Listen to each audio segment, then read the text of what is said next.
Wow, now he's got his camera on looking There you pretty. go. You got so many hands raised in the morning. I figured I'll just listen in, let everybody else have a chance. All the new guys are trying out. So I'm like, all right, let's see what they got. I'm surprised you guys are on because I don't know, somebody hacked my Zoom. I don't know.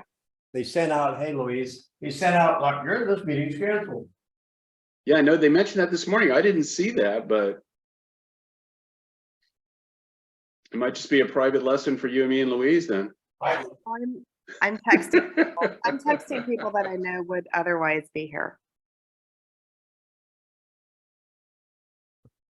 I'm gonna start giving you guys a free pass to all my mastery classes. Oh, okay. What do you mean a free pass? What does that mean? Well, I won't charge you for it. Oh, nice. You could double what you're charging us already. We'd still pay. Oh, whatever. You guys are. If it's a small class, we'll know why, but that's okay. We'll just drill down a little bit. Well, if we don't get anybody else with me and Louise, they don't have to do it again since you did it this morning. Well, if it's just you guys, I promise you, Louise will have you doing expired. I know. She loves expired. I do. You go right for the kill right out of the gate, too. God bless my children. I have 2 teenagers, and expired makes our skin very thick. My kids have a really hard time getting much sympathy from me. So Yeah, you my treat your wife children does like that. expired listings, huh? That's good. No, they'd like to have a soft-skinned mom, but I'm not. Yeah, my wife wouldn't let her kids win at Candyland. What?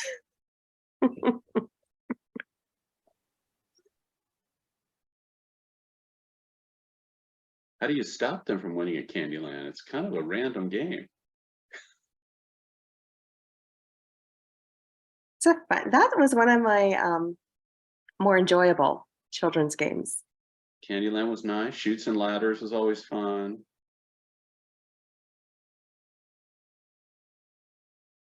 So is it just us so far? No, I know a couple of others are logging in. Okay, there we go. Figured a couple of people asked They're this probably in the morning waiting room. if it was still happening, so figured they'd be joining us. Are you going to make a camp, James? Make it where? asked this. Mega Camp? No, I don't think I'm gonna make it to that one. That's in Austin again, right? Yes, I think every year it's in Austin. Yeah, it's in Austin. It's Yeah, I just think once in a while they move it, but pretty much. family reunion changes. Like That way Gary gets to sleep in his own bed. It's probably good for him. let's see, Orlando. All right, well, you guys, thanks for being on. I know you had to work a little bit harder maybe today. I don't know if it's a new link or not. However, I had somebody send out maybe hack my Zoom, as I told the guys already, and send out a cancellation. We are meeting. We might have a small crowd, however, sometimes the Lord's will is Lord's will, and we'll just work with it. You guys we'll go a little deeper in some things. And thank you so much for being on. It is like old home week. I don't need to have to go into all that probably. Is there anything other than Louise, an expired situation? Is anything else? And today is going to be the drawing. Yeah, honestly, is Orlando's not here yet. Orlando and I do a little aside outside of our role plays, and we'll call each other and go through something. And now we're focusing on the 3 outcomes. You want to do something on the 3 outcomes? Or I just like to go through the spiel, if that's For the okay. listing presentation. Hey, Denny, I got something that I'd also like to talk about in respects to that, since you were asking. okay. And there were 2 topics that came to mind prospecting this week. One was,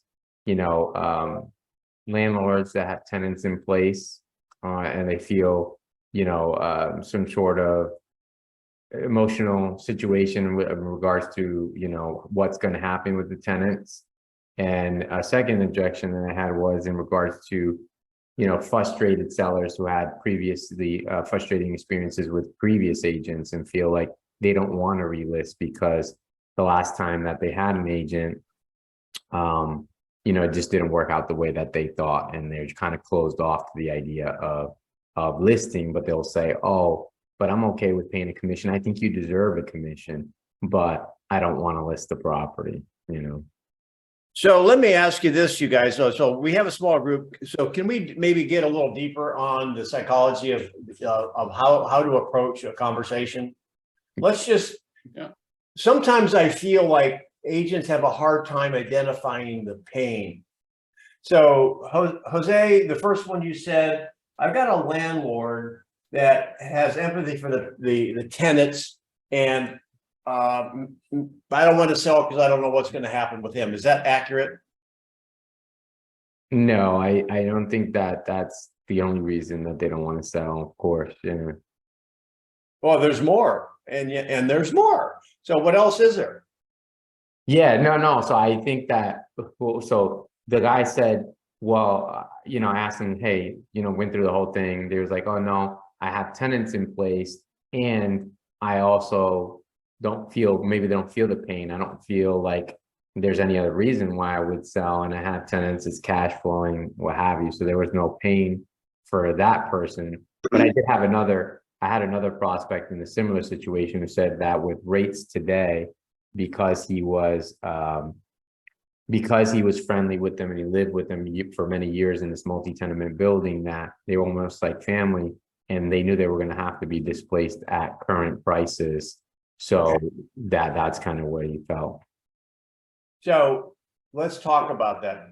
Who would like to identify, assuming, now again, the first person didn't seem like they wanted to sell. They've got a good investment pumping a lot of good oil. Is it possible you could have somebody that really doesn't want to sell? I mean, if you fill up with gas, what's the probability you're going to stop at a gas station in the next couple of miles? Probably not really strong. No. So let's go to the second example, okay, which is, and you said, hey, let's make sure, articulate that again. They know the tenants well. And so this is an investment property, right? Yes, they are the state owners now. Yes. And they don't want to sell because it would just displace the tenants? Well, they said that they have thought about selling. They don't know what they would do with the money, but they kind of like the idea of cashing out because they don't owe very much on the property. Okay. He kind of went through telling me multiple times that he says, well, if I got X amount, I think I would do it. But I think we'll have problems with comparables or something like that. But then he would then relate, like, even if those things. All right, hang on. Okay, don't give away too much. All right. So, I have a question. no, we don't ask questions here. Take a number, RNA, take a number. What's your question, Arne? In your state, if there is a tenant in place with a 1-year lease, does the new buyer have to honor that lease? Are you asking me? Yeah. Yes. So all contracts have to be honored to the expiration. Yeah. Okay. All right, so I'm going to go around the horn. This is not going to be a single role play. We're going to play Brady Bunch. James, you're going to ask one question. Louise, you'll ask another. Arne, Mindy, and we're going to ask Jose. Jose is the seller of the property. Now, here, I always want you, I know we talk about the model, isolate, acknowledge, isolate, blah, blah, blah, but here's the basis to ask questions. So, James, based on what little you know about Jose in that situation, what is one thing you are wondering or would like to ask? Okay, Jose, can you tell me what you do with the money if you did sell the property? What are your plans for the funds?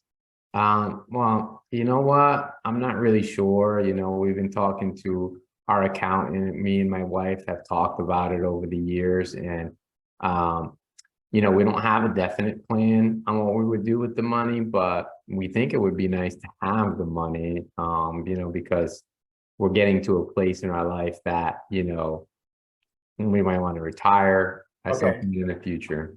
Good. That's great.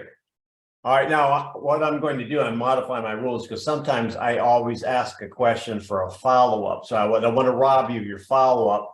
So that was one question. based on that, James, what would be a follow-up question? And we're going to you, Louise. So my next question would be, do you have other assets that you would want to pay off if you were to sell this asset? No. Okay, now, what I want you to picture, I've never said this before, everything's a picture in my mind. Mhm. Have you ever gone to a doctor's, it could be a dentist for that matter, and you've got a pain in your side, let's say, or what do? Don't they poke around? Does this hurt? Does this hurt? Does this hurt? That's what these questions are doing. We can't use pain till we know what hurts. Louise, what's your question? Can you come back to me? I'd like to get third. Oh my gosh. Maybe I'll forget. Okay. Mindy, coming to you. You're muted. There you go. I know I was muted. I was thinking of staying muted. All right. I was not prepared because I had time. What is your hesitation for selling at this point? Remind me. Well, there's a few different things. One is that we have long-term tenants in the property that, are very, very close with me and my wife. And secondly, the other thing is that we feel like, we might have issues when it comes time to appraisal and getting comparables that are going to warrant the value that we're looking for. So those are our two hesitations right now. Yeah. So I understand that you have a close relationship with your tenants and you're concerned about the comparables. Other than that, is there any other reason that you wouldn't sell? Okay, well, I know you're doing the model now, but this is not in a model setting. What's what you're wondering? We're the doctor probing for the pain. So what is a follow-up question?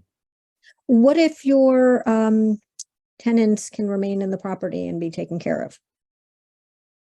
That would be amazing. I just don't see how a new buyer would be able to come in and support the new purchase price at the current rental rates that I'm charging.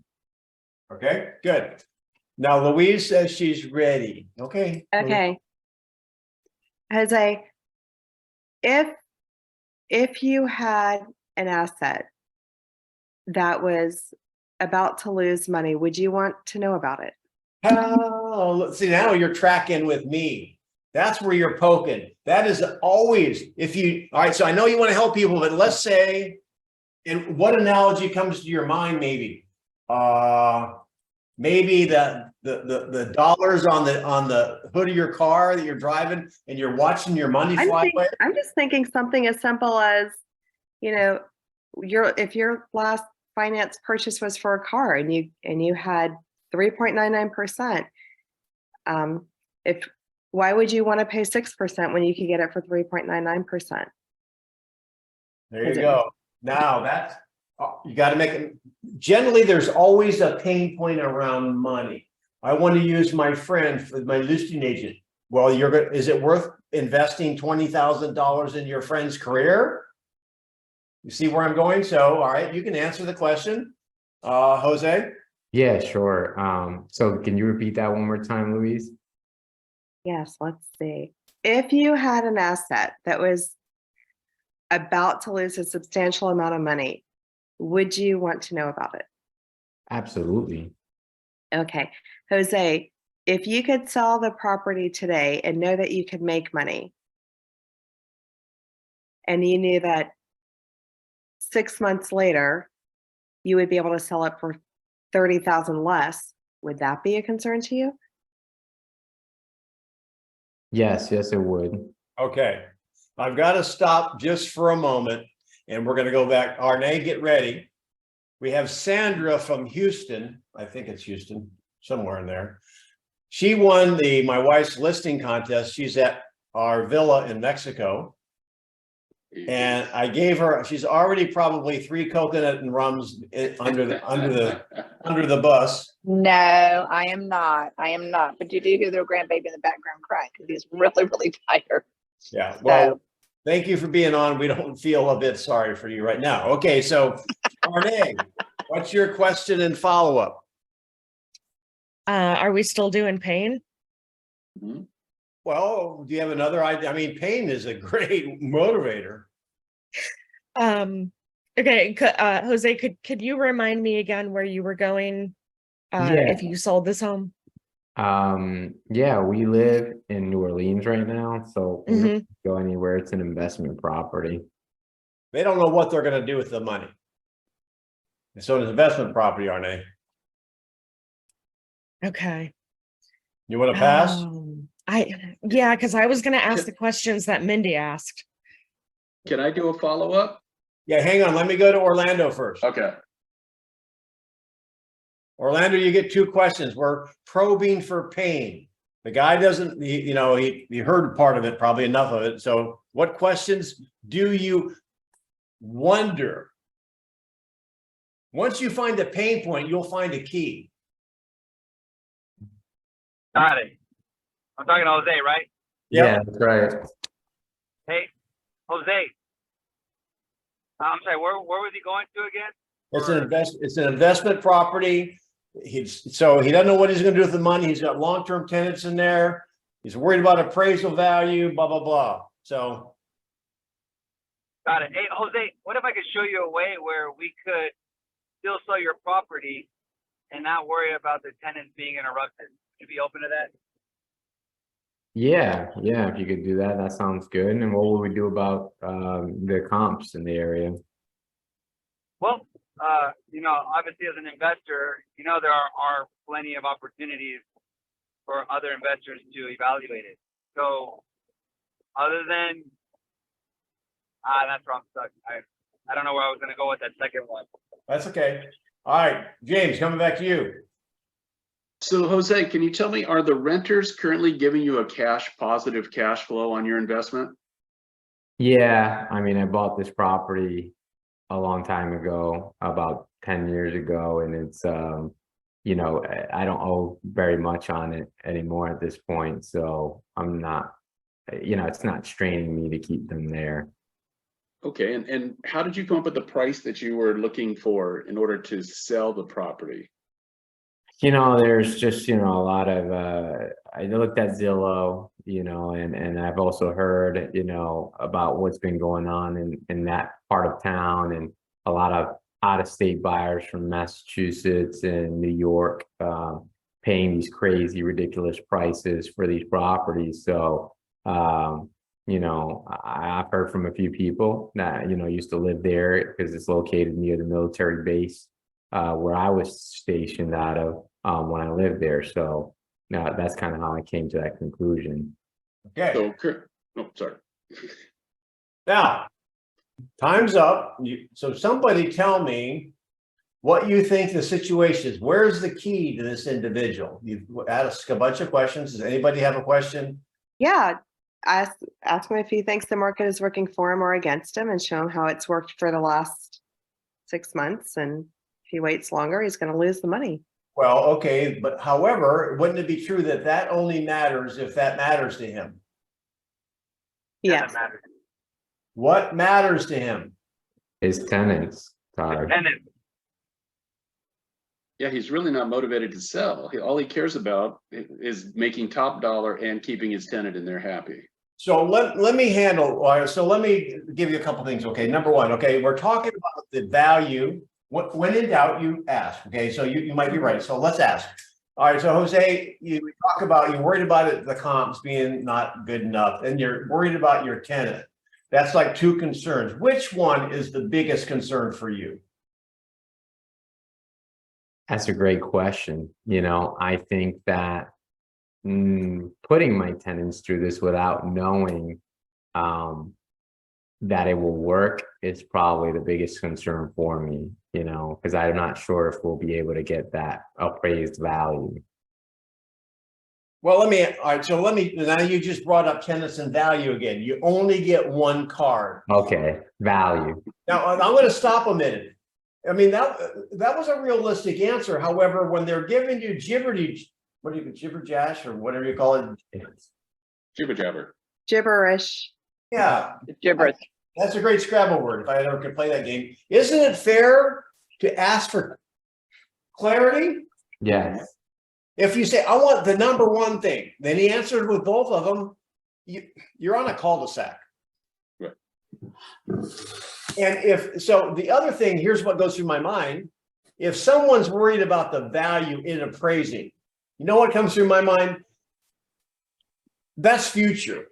Let me ask you, let's say you're planning a vacation, Jose, and you're going to be in Mexico with Sandra and her husband, and you don't want to, you're concerned about going. Now, it's going to be a month from now, but you're concerned about going because it would rain. Now, if somebody told you that, what would you think? they're crazy Why? because, that may or may not happen. They don't know that. Are they not answering their same questions? Well, why don't we worry about that When it happens. when you're there? Yeah. So let's put that aside. Now, another round. We have determined the tenant is the key. What question would you want to ask him in order to get clarity so we can maybe focus on pain? And in this particular case, his pain isn't economic. His pain probably is how he's going to feel kicking these old people out. Hmm. So maybe we have to solve the old people's problem. I'm saying old, sorry. Maybe we have to solve that issue. So we'll go around another. Who wants to go first with one question? James. Okay, Jose, so if your tenants needed to move out, where would they go? Ideally. That's my issue. I don't know where they would go because at the rent rates that they're paying me now, I think it would be very challenging for them to find something like that, at least in this area. So honestly, I'm not sure where they would go, and that's my major concern. Got it. Next question. Arne, you had your hand up. I was gonna ask a question similar to Mindy's. If there was a way that we could keep them in place at the same rate for the next 18 months, would you still consider selling? Okay, so that's a good closing question. Who's got another question? Hey, Jose, have you offered to sell your property to your tenant? No, I have not. Have you even asked them if they'd be interested in staying in it? No, we just haven't had those conversations. Hey, Jose, would you think it'd be important if we could assist you in selling this home and still keep your tenants in it and maybe get them qualified for that? Would you be open to that? Yeah, for sure. I think that they would love to become homeowners if they could. Okay, great. All right, Orlando, that's 3 in a row and you're driving. You're pretty sharp today. All right, who's got another question? Jose, would you consider giving your tenants a stipend to assist them with the transition? That's a great point. Yeah, if they knew where they wanted to go, that's something I could definitely probably have a conversation with them about. Anybody else? Sandra, you're dry. You need a drink. So I do have a question. I think y'all may have mentioned this, but are your tenants on a month to month, or do they have a lease that's in place for another year or so? Yeah, they've been here for years, so they're all month to month. long-term friends, probably they're. So here, how about this question? Have you ever thought, Jose, that your tenants are there at night having conversations with themselves thinking, gosh, we'd like to move out of here, but I don't want to disappoint our landlord. He's been our landlord for so long. That's a good question. I don't think so. Well, what if, would you be open to having a conversation with your tenants and see how we can help them and what they really want to do? There may be a solution out there. Would that be worth your time? Yes, it would.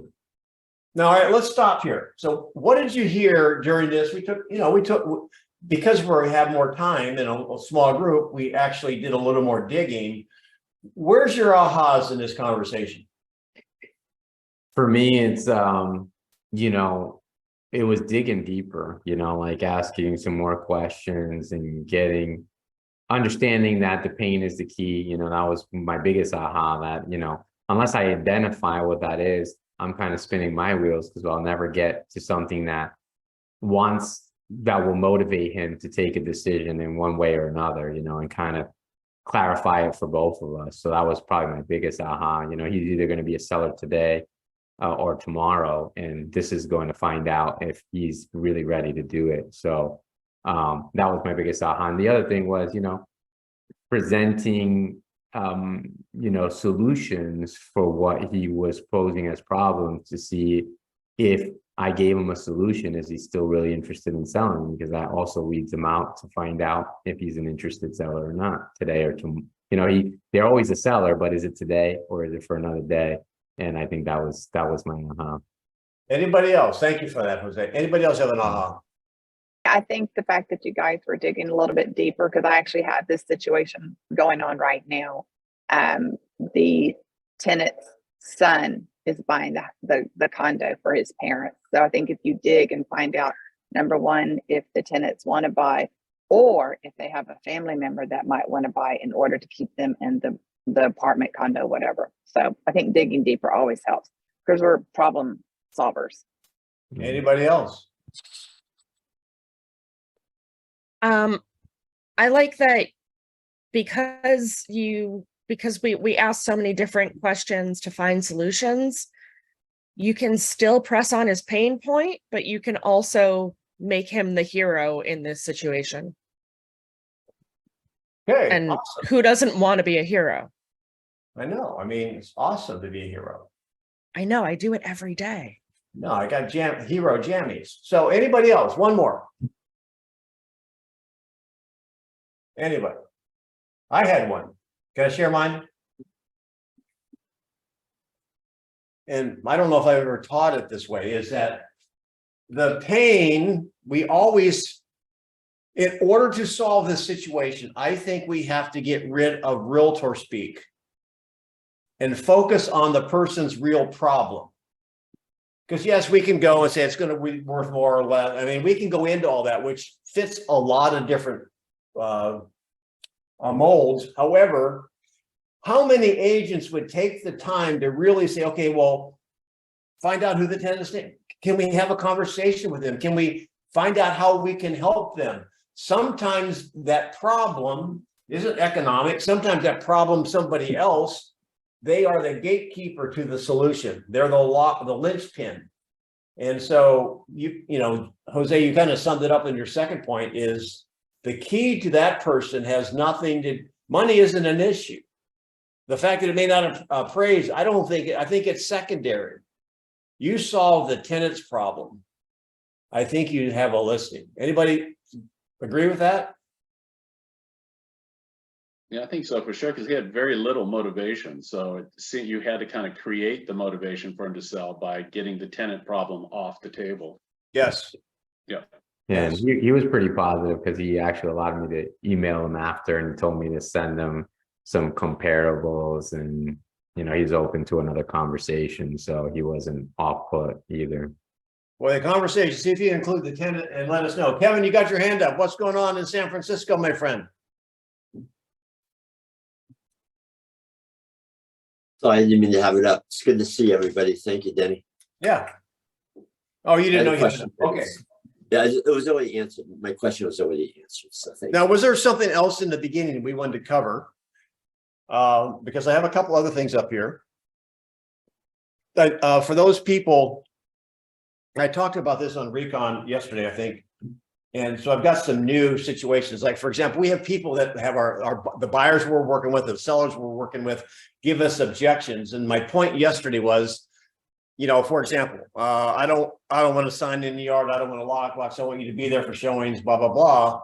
Is we always have to take them back to motivation. So I have a couple new ones here. Okay, here's one, working with a buyer. Who wants this? I only want to see your listings. So can I take that? Hang on, Jose. We kind of just spent a lot on your, let's All right. spread the wealth a little bit. And see, we have a volunteer. You're already in the drawing for the free coaching call. In fact, it sounds, look, all of you guys are. Well, not Sandra, she's on vacation. Who wants it? Sure, let's go. Orlando, you ready? Let's go. Okay. Hey, Danny, I understand you only want to see my listing. Hey, Danny, Yeah. let me ask you, why is that important for you to only see my listing? Well, I've got other, I mean, I'm going to work with a listing agent. So what listings you have out there? I'd love to see them. You know, Denny, I don't have any listings in this area, but are you looking for this specific region? Well, I called on that house over there on Persimmon Court, and it had your sign. Is that sold? No, it's not. But again, I don't want to just limit you to only one listing, because what's important for you, Denny? Being in the area or being at a specific price point?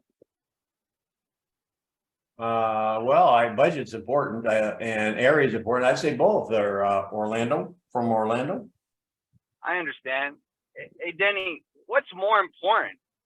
The area where you live or how much you're paying for it, investing in it? Now, I'm going to stop just for a second because we can do this and ask you guys, okay, Orlando, get ready. We're going to, what questions, what coaching? Now, you guys are the phone a friend. What do you want to say to Orlando right now?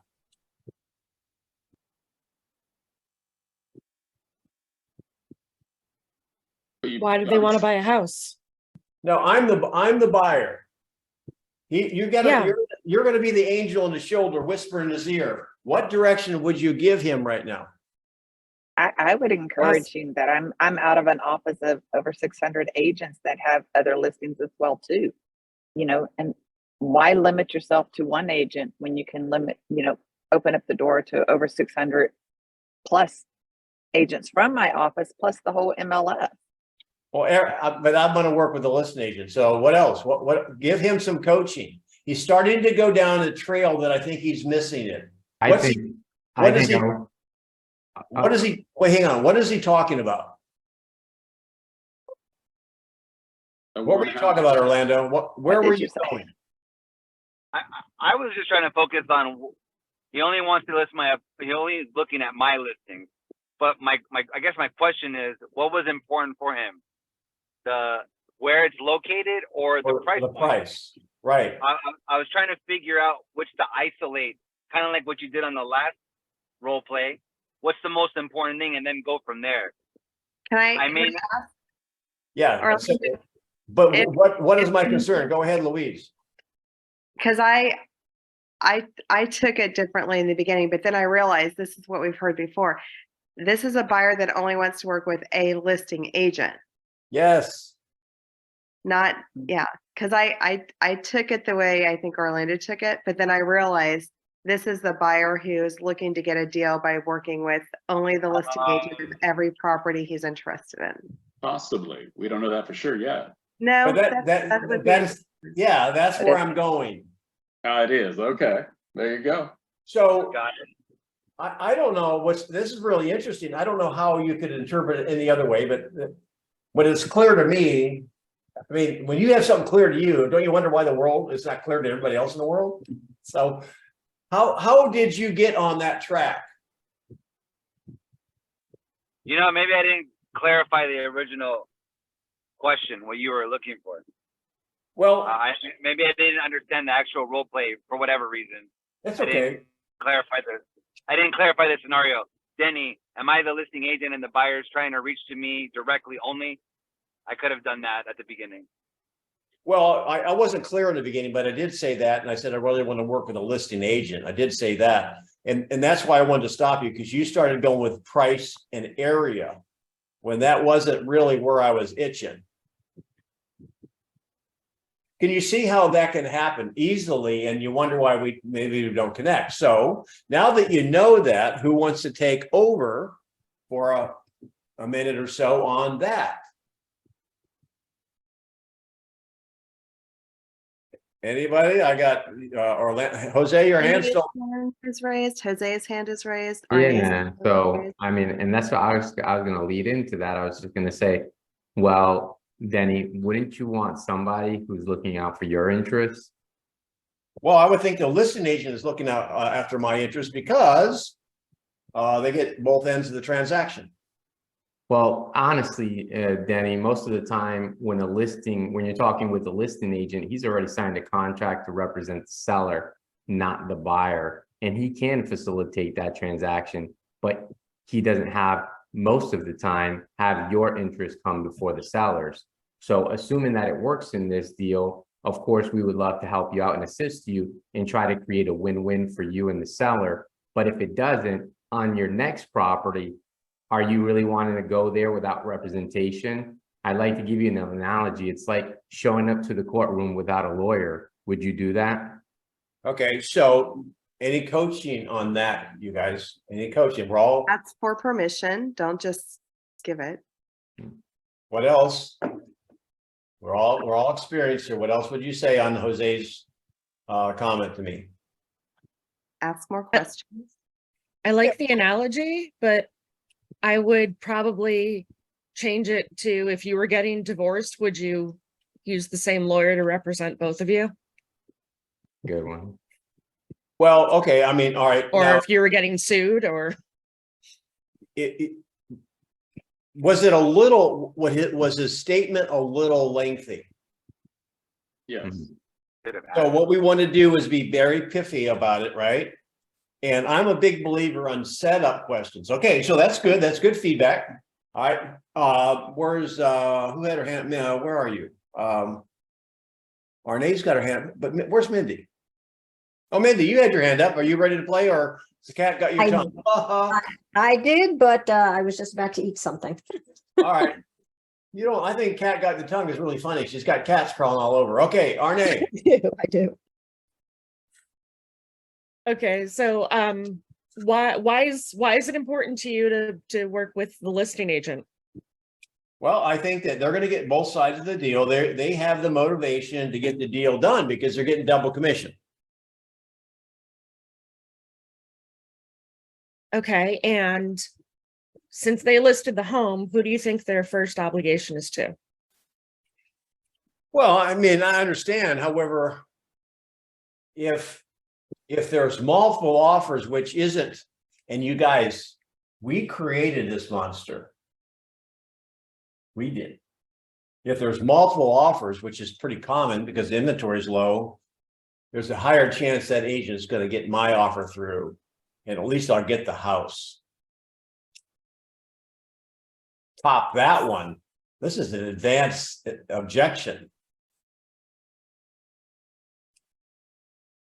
Well, only if yours is the best Okay. offer, because they have Yeah. the fiduciary duty to serve the seller and make sure that they bring him the best offer possible. If yours is not the best offer, it won't necessarily help you get the home. I'm not really buying that because if they have, let's say I offer 500 and there's one at 505, I would think that agent would somehow maybe through smoke signals or a seance or something say, why don't you offer 506? How are you going to push me back on that one? We created that monster back about 18 months ago. That's how we got buyers, because we wanted to double end it. So now we're living with the consequences. How do you handle it? There is a way. There is a way, because there is a pain. Remember, let's not forget, there is a pain. Hi, Marcia. Marcia. Hi. Okay, so if there are multiple offers and the seller wants highest and best, why is the listing agent going to present a lower offer if yours isn't the highest? if you were going to get a piece of the lottery and you were the person that were pulling the lottery numbers. And if you help me win the lottery, you're going to get a piece of it. You think you'd let me know what the numbers are? I mean, Yeah. I never used that before. Maybe a bad analogy. I don't know. Here's the issue. That agent will help me get it. And I pray for multiple offers, because if there's multiple offers, I'll get the house. And because that's I said this is my second time I'm saying it, that's the most important thing to me, is getting the house. Orlando, hands up. You're parked. You're thinking. I'm just riveting on your last statement. But you haven't even seen this house yet, and you're already thinking that, you know, you're gonna put in the highest and best. You're calling to go look at the house. Yeah, I want you to show me your listing. However, Okay. I don't want you to show me other people's listing. I remember this. We just did this not too long ago. Of course we did. Who is the buyer here? Yeah. Okay, hey, Denny. In the event there are multiple offers and you don't get this house, how would you like to be in the first position to get the next house? Then you're already saying I'm not going to get it. What do you mean? No, I'm saying you're one of many. It's like the lottery. You purchase your ticket. Hopefully, I hope it wins. I hope your ticket is drawn. If it isn't, how would you like to be the first buyer of consideration for the next house that you like? What do you mean by that? What I mean is, me and I work in this great office with Sandra, and we have 6,000 agents there, and we post our properties first to internally in our office. How would you like to see that before it goes on the MLS? And you're competing with all of the buyers out there.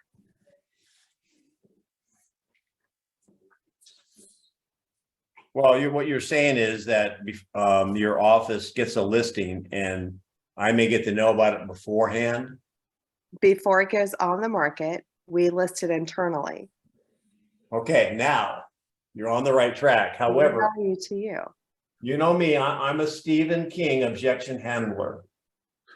I have to tell a story, and the story, you have to walk them through something. So how you can get right to the bottom line. That would be what my wife would do. And there's nothing wrong with that, because I'm a D2. How would you best, we practice, what is a great way to set that up? I think I put it in the chat more or less along the lines of what Louise was saying, is when a listing agent gets the property, who do you think she's going to tell about it first? Now you're telling the story, because remember what I said this a bazillion times, don't solve the problem until you help me understand I've got it. So don't cure me of something I don't even know I have. So, all right, go, Mindy. So who do you think the listing agent, when they have a property that they haven't put on the market yet, who do you think they're going to tell about it first? Their clients or someone else? Okay, to make it stronger, why don't you talk about the house I want to see? Do you know why you get to see that house? I'm tapping back in, Denny. Okay. All right. When Denny, when Orlando listed that house, who do you think he told about it first? His client, his office, and then everyone on the MLS? Yeah, okay, so So essentially, hang on, Kevin. Kevin, you're need to mute there, buddy. My apologies. Okay, that's so great. essentially, his clients passed on it. The clients of the agents in his office passed on it, and then he put it on the MLS. Would you like a leftover property? All right, now you're getting. So the issue is, do you know how many people you want to see that house, right? You know the only reason why you get to see it? Because probably 100 other buyers said no already. See, when you make a statement like that, doesn't that kind of like a V8 moment? So when you say, how would you like to get ahead in the front of the line where you were going originally, you've set him up to say, well, My question is, do you want to get one of the best houses or you want to get the leftovers? That's what I want you to do. It's so powerful rather than just get into the home plate. It's like, I mean, what do you think? There's a picture like 50 people, 100 people looked at it and said, no. I mean, you want to marry somebody if 50 people said, I don't want to go out with them. I have a quick. Hey, Denny, what makes question. a one of a kind so valuable? I'll bite what? What makes a one of a kind artifact, piece of art so valuable? Because it's rare. It's only one of them. Help me understand the tie-in. Okay, so you can have the rare piece of art that's one of a kind, or you can go and get a monolithic print that's one of 1,000. Do you want one that 1,000 people can have, or do you want one that you have the opportunity to say yes or no to first? Great, another great analogy. Who was going to say something? Was that That James? was me, Denny. I was gonna Oh. say, so how do you, if you're starting to approach and do that reverse psychology, like nobody wants this house, how do you push back when he's saying, okay, nobody wants this house, but clearly this house is going to go for over asking price. So how does that work when nobody wants this house? How are you, like, for instance, so if you're trying to say, hey, I want to get this lead so I can represent you, whether it's this house or another house, and you're basically telling them the only reason you're going to get to see this house is because other people didn't want it, but it clearly sells for more than what it's asking. How do you tie that all together? Well, a couple things. One is I would never say it's going to go for over asking price because now you're predicting the future and I'm not really good at that. Secondly, I have discovered that most people like watching people. And I travel a lot, so airports are great places to watch people. Have you ever noticed, you can drive down the road and you see people driving a car and say, that's the ugliest car I've ever seen. Or you watch them walk and say, why would he have that haircut? I mean, that went out like in 1940. You ever do that? I'm thinking they have how to have a kiosk in the mall. Not like the glamour shots. Who remembers that? Which I never had done, holding a puppy or a phone. I'm just saying, what if they had these where they had makeovers? Why am I rambling? Here's my answer to your question, okay?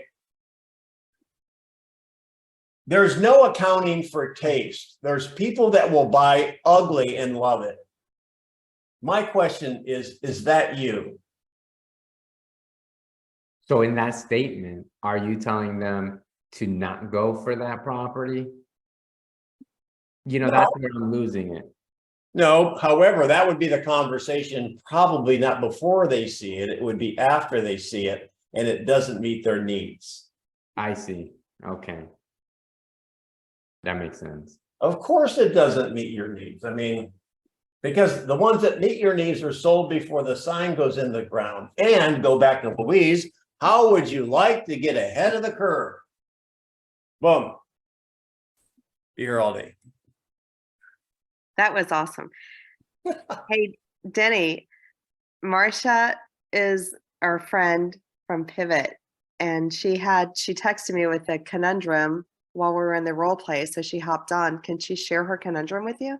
Sure. Hey, Kevin, do you notice her background? Maybe she's in San Fran. No, it's close. I'm in Southern California. Kevin's in San Fran. So what is your It's the only California picture. what is your conundrum, Marcia? Okay, I have a first-time home buyer that's getting a little bit, not cold feet. They've rented their whole life. They're in their 50s, later 50s, and this is their first house. It's not perfect. When you do your inspections, there's a couple of little things wrong. One of them, the sewer line is Orangeburg, which if you remember, it's the paper, so it can fail. It's not failing. She wanted that replaced. Now they're giving her half, but there's in the back of their mind, they're still having anxiety about buying their first house. And so she's like, well, this is a deal breaker because they didn't give me full credit for it. So I'm trying to go back and do the motivation about I understand this is your first house. I had the same thing when I came from Alabama to California, thinking I had a budget of $300,000 only to realized that I couldn't even get a trailer.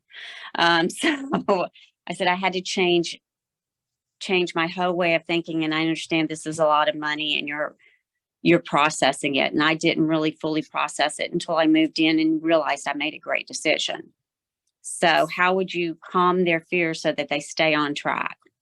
So just for clarity, what is that paper thing? What are they talking about? Is that a roofing thing or something? No, the sewer line a long time ago, house was built in the 60s. They were trying to conserve metals. So they made the sewer line with, it's called Orangeburg. It's like compressed paper and then coated with a wax. Okay, and what's the cost to correct that? $6,400. $6,400? Mm-hmm. And the sellers are gonna pay half, right? They're going to pay half because it's not failing. I got it. It's a $3,200 decision. So now, Yes. so you guys think with me. All Okay. right, think with me about what this is really all about. And so somebody can handle it. I won't handle it. This is a good one. And Marcia's kind of maybe rather new with this, so we know it's $3,200. What other questions you want to know before we solve this? Who has a question for Marcia? As we again attempt to triangulate our strategy with this particular buyer. I can think of like 2 or 3 right off the bat. Are there any other items in the home that need repair or to be done on the home inspection list? They all got taken care of. They are taking care of everything that we asked for, except for half of this. Now, Okay. the house is dated. I'll Hang tell on. you that. But that's not the objection. Yeah. Or no, and nothing else. Arne, what's your question? How many houses have we seen so far? We've seen 5. Okay, and did any of those work for you? No, this was their favorite. No. Okay. And Anybody else? by got the a- way, they're like minutes, they're like almost at the closing table, right? We close on the 31st. So they're already under contract. They're trying to get out of it? They're just, she keeps telling me I'm very nervous. Okay. Hey, Any other? Marcia. Hey, Marcia, other than this $3,200 issue, is there any other reason you would not want to close on this property? Well, we're starting to think about it and it's dated. So we realize we're going to have to put some money into it when we get it. Okay. Marcia, other than the age of the decor, is it functioning? Yes, it is. So that would be Now, a desire, not a need to Well, update. Let me ask a question. How long have you been renting? Oh, in this area, 15 years. Okay. And what is the price of the property you're looking at that we're supposed to close on? It's $850. $850. And let me ask you, when did you first think about wanting to step into home ownership? We've been discussing it for about 2 years. Okay. And if you had bought a house 2 years ago, that house 2 years ago, do you know what you would have paid for it? No, I haven't thought about that. Well, okay, you're the agent, so what would it have sold for 2 years ago? 2 years ago, it would have been around, those were going for around 7. So it's 850. Mm-hmm. So it's already cost you $150,000 while you're thinking about stepping into building equity. And real estate doesn't show really any major signs of slowing. So let's just assume it's going to go up. Would you invest $3,200 to possibly be in a year or two ahead, $150,000? Uh-huh. Yeah, it does seem like a Anybody Yeah, else? no-brainer. I mean, I have another question. Sure. Okay, so we've seen all these houses and this is the only one that you've liked or that you love. If you lost this home over $3,200 and we didn't find another one that you loved as much as this one, how would you feel?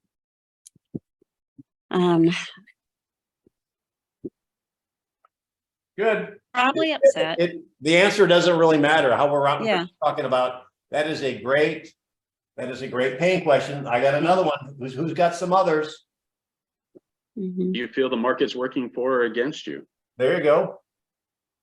Oh, So, okay, so that deserves an answer. As a buyer, is the market Yeah. working in your favor or working against you?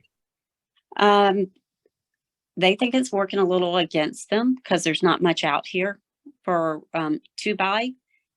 So Um, that, I got it. So what's your follow-up, James?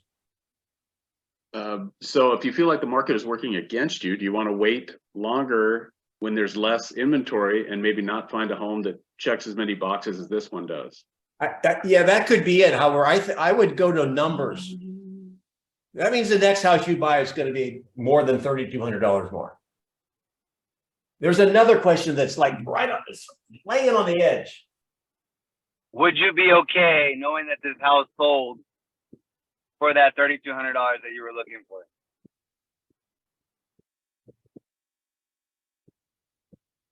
Okay. If you think about this logically and say, okay, look, where'd she go? All right, Marcia, don't Yep. worry about the $3,200. Don't worry about it, because if you don't buy this house, you're going to pay that anyway. Oh yeah, What do you mean? Oh yeah, they're going to say, what do you mean? yeah. When you ask a question, they go, what do you mean? Okay, so let me just ask you this. Here's the question that I want to ask so bad. What are you paying in rent? They're paying $4,500. Oof. That's a no-brainer. Why are they having issues? I mean, So wait a You're minute. worried here. about 3,200? that's less than a month's rent. I think Wow. it's more their first time home buyer cold feet than anything else. I think so. Well, Actually owning something that they can't just move and not have to worry about selling. Well, nothing warms Are your they feet like planning on having your own staying there? fireplace. True. How are they planning on? Yeah. But is this their forever home also? That's why they decided to buy, because they thought they had excuses each leg of the way. The kids are in school, they are going to college, they're going to go away. Then the kids are going to get out of college, they're not going to be here. Well, it turns out the kids are out of college and they stayed. you know, there's a bazillion ways to do it, and here's the lesson for all of us. And I don't know about Marcia. I mean, it's kind of complex sometimes. And we do our practice of role plays. There's one solid objection. However, it's really not that simple in real life. If we don't know what the real issue is, can we solve it? Oh no. No. Secondly, what if they had bought 15 years ago? What would that house have been worth? Oh wow. 15 years ago, the house was in the fours. It was in the fours. I bet probably less. So you could have paid for your kid's house and your kid's education. Last question, I'll let you guys talk. I mean, they have kids. Let me ask you, were you ready for kids when you had kids? Is that a fair question? Yeah. You're never ready. Hey, Mark, welcome. I'm sorry you got the memo that we weren't on. And so we've got 4 minutes to go. What do you want to talk about? 4 minutes is all yours, guys. This has been great. Very intimate. I have one more question for Marcia. Okay. How far out are they from closing? We close on the 31st. Okay. So we're releasing contingencies have to be released today. Okay, so even if they backed out, found a new home today, offer got accepted tonight, you were under contract tomorrow, they're Another still month's looking rent. at least 2 more months rent. Oh yes. Right. Yes. Here's So- the thing. That's excellent, Arne. That's excellent. Yeah. I don't think it's money. I think they're fearful. Mm-hmm. Here's what I want you to do. I want you to go get a bag of Skittles. And so I know at any age, I know you're a first-time home buyer at 50. A lot of people go through this at 20s. Here's something told me this is actually in Farmer's Almanac. When you start getting a little bit concerned, I want you to eat some of these Skittles and drink water. It'll get rid of the EBGBs. Making fun. It's like the other thing is, Marcia, do not tell them there's no way you're not closing. I will not let you not close. This is so right for you. It's about time. Anybody else have any words of wisdom? Besides, she's going to pay us all a referral fee.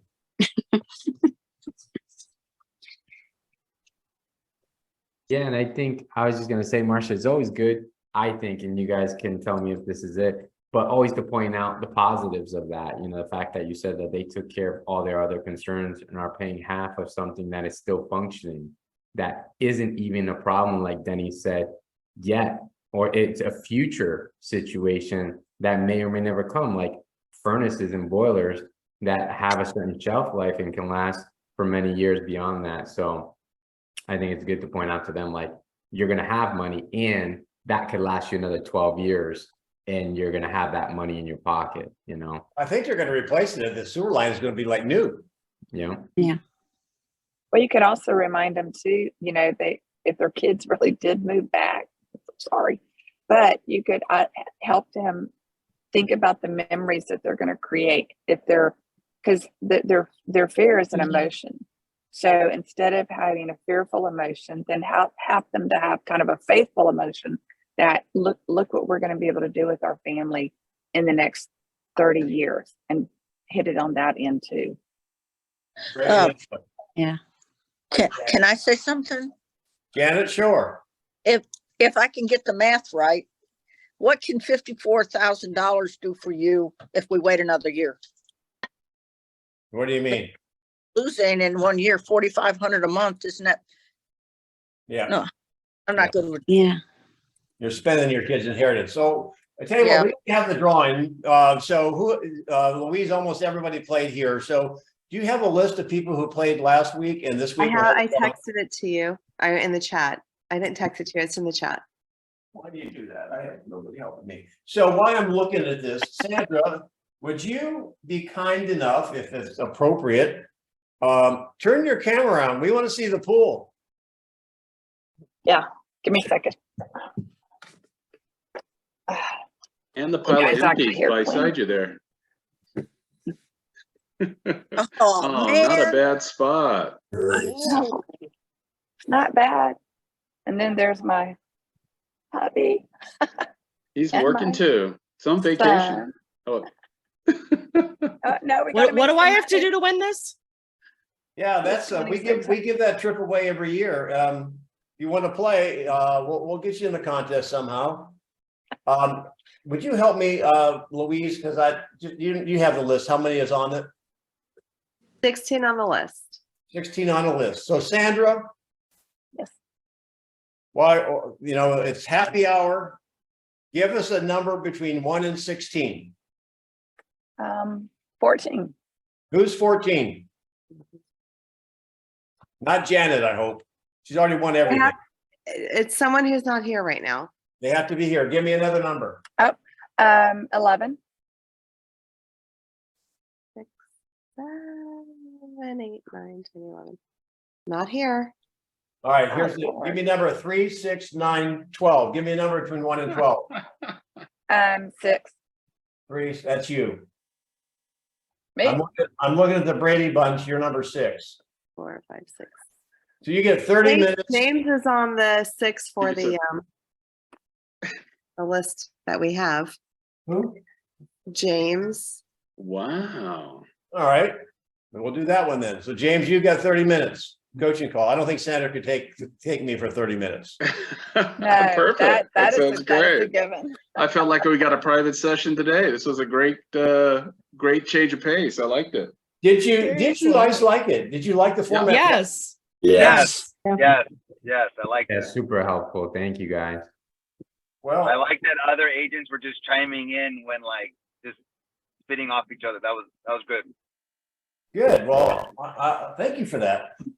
James, you know how to reach me? It's Coach Denny Grimes at Gmail. Yes, sir. Okay, you guys be careful. Sandra, you're getting a little red. Put a little sunscreen on, please. Denny. Yes. We have mega camp Monday, Tuesday, Wednesday. So I'll Yes. check on that call. So no recon, right? Next week? No, there will be recon. We'll be doing recon from Mega Camp, Oh, they will. Wow. Really? at least Monday, Tuesday. So yeah, we're gonna do Hey, our is best. there like a live place we could be in the same room at Mega? Yeah, you can be sitting with me. We're gonna be doing in the Maps Lounge probably. Oh, okay. I'll see you there. Okay. So is Alright, there a so way, there- Is that Denny, during the to- general session? Well, I might be a little late for it. However, all the important stuff will happen after I get there. Have fun, Sandra. Okay, well Bye. done. Thank you. Thanks, Bye, Denny. guys. Thanks, Danny. Awesome. Great class, Denny. Thank you. Gotta get out. Thank you, Kev.